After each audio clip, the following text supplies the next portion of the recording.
अस्सलाम वालेकुम, मैं हूं नुमान खान। नाज़रीन कराम, अगर इलेक्शन हो तो पाकिस्तान तहरीक इंसाफ को शिकस्त पाकिस्तान तहरीक इंसाफ ही देगी। कैसे? एक छोटी सी मिसाल आपके सामने रखना चाहूंगा। कल का वाकया है बाजोड़ का।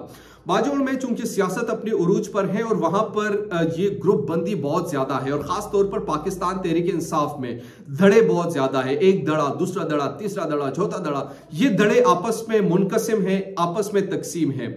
अब हुआ क्या, मामला क्या है, मामला मैं आपके सामने रख देता हूं। कल हुआ ये कि मौजूदा एमएनए, आप साबिक एमएनए भी कह सकते हैं, गुलजफर जो कि एक मीटिंग में जा रहे थे या किसी पुल के इफ्तिताह के हवाले से वहां पर एक प्रोग्राम उन्होंने ऑर्गेनाइज किया था, उसमें वो तकरीर कर रहे थे। उस तकरीर के दौरान किसी वर्कर ने सवाल किया, वहां पे सवाल करने के बाद मामला जो है वो खास तौर पर तलखियों तक पहुंचा और तलखियों तक पहुंचने के बाद सोशल मीडिया पर टसल एक दूसरे के खिलाफ जारी रही कि इनको किसी ने लॉन्च किया मेरे खिलाफ, इनको किसी ने इंजेक्ट किया मेरे खिलाफ, इनको किसी ने छोड़े हैं हम पे।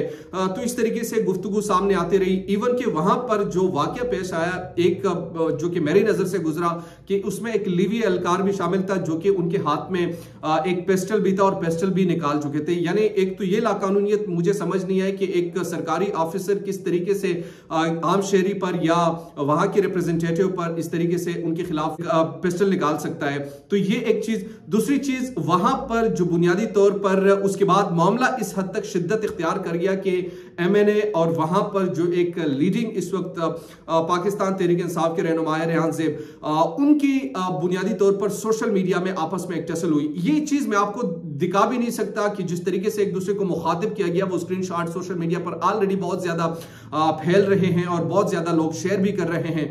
कुछ यानी एक स्टेटमेंट उनकी तरफ से दिया गया कि जो चाय वाला है रेहान ज़ेब ने एक उनकी आईडी के नाम पर उनका ये कहना है कि मेरी आईडी नहीं है, फेक आईडी है, और उसी स्टेटमेंट था। लेकिन उस स्टेटमेंट में नाजेबा अल्फाज मौजूद थे, जिसके बाद उसी आईडी के शेयरिंग पर जाकर एमएनए गुलजफर ने एक उसी पोस्ट को कोट करके उसके ऊपर उससे भी ज्यादा नाजेबा किस्म के अल्फाज लिखे।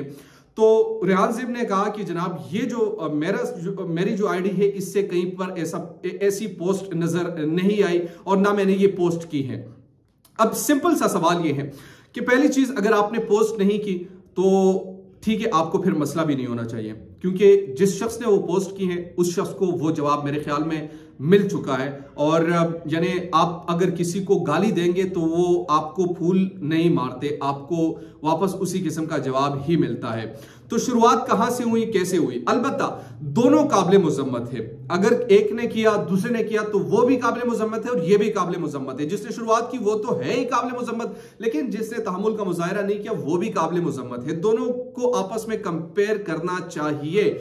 और फिर अगर आप देखें, इस वक्त जो मामला चल रहा है वो बेसिकली टिकट्स के हवाले से चल रहा है। और ये भी आपको मैं बहुत सारी चीजें हमारे सामने भी आती है, आपके सामने मैं रखना भी चाहूंगा। इस वक्त इमरान खान जो है वो एक एक चीज को देख भी रहे हैं और एक एक चीज को खुद भी मेरी इतलात के मुताबिक वो फॉलो भी कर रहे हैं। अगर किसी वजह से शाह महमूद, किसी वजह से फवाद चौधरी, किसी वजह से शहबाज गिल को टिकट नहीं दिए तो वो समझबूझ खुद रखते हैं। किसी वजह से अगर परवेज इलाही को दिए तो वो अपनी समझबूझ रखते हैं। फिर पंजाब में बहुत सारे झेलम के रहनुमा नाराज है। ऐसे ऐसे रहनुमा है जो कि 20-20 साल उनको हो चुके हैं पाकिस्तान तहरीक इंसाफ में, लेकिन उनको टिकट नहीं दिया गया। उनकी कुछ वजूहात, सर्टेन वजूहात होती है। लेकिन यहां पर जो बुनियादी तौर पर अब मसला आएगा टिकट्स के हवाले से आएगा, एक कहेगा मुझे नहीं मिला, दूसरा कहेगा मुझे नहीं मिला, एक को सपोर्ट नहीं करेगा, यानी ये धड़ों में तकसीम हो जाएंगे और फायदा तीसरा लेके जाएगा। और ये ऐसे पूरे पाकिस्तान की सूरत हाल है, सिर्फ बाजोड़ तक महदूद नहीं है। ये मिसाल मैंने आपको क्यों दी, क्योंकि आज सुबह से ऐसी नाजेबा किस्म की स्टेटमेंट हमारे सामने से गुजर रही है, यानी जिसकी इंतहा है। मैं एक्सपेक्ट कम से कम ऐसा तो नहीं कर सकता था कि ये रिप्रेजेंटेटिव हैं, ये पब्लिक रिप्रेजेंटेटिव हैं और इस किस्म के वो गुफ्तगू करेंगे और वो भी एक पब्लिक प्लेटफॉर्म पर। और फिर ये कहा गया कि मैं घर तक छोड़ के आऊंगा, मैं गर्द में घुस कर मारूंगा, वगैरह वगैरह।